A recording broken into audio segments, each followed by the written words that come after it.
Well, hello everyone. We're back out here in Berea for day 2 of Browns training camp, and the offense actually showed some signs of life and a pulse today.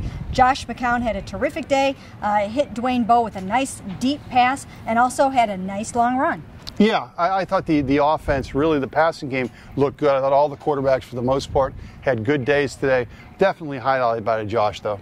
Oh, absolutely. And you know what? Again, like you said, he wasn't the only one. Johnny Manziel, he took a lot of heat for a bad drive that he had yesterday.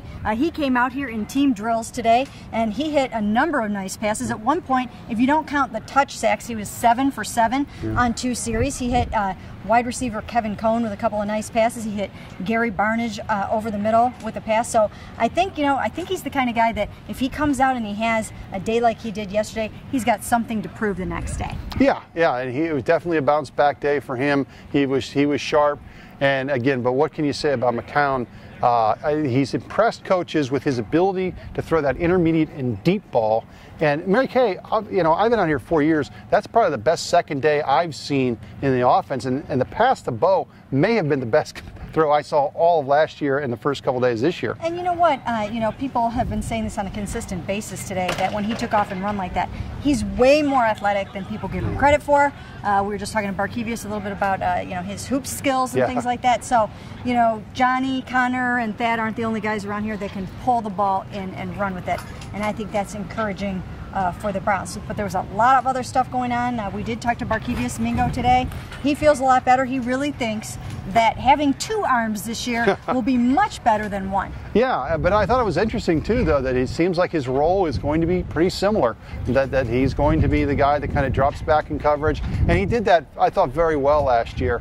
But again, when you're drafted number 6 as a pass rusher, people expect you to be a pass rusher. But we'll see how much chance he gets when you factor in a guy like Nate Orchard, who was drafted here, who's probably going to get a lot of those reps. And you had a chance to catch up with Tashawn Gibson a little bit today. What's going on with Tashawn? Tashawn, nothing new other than his side and the Browns are still talking.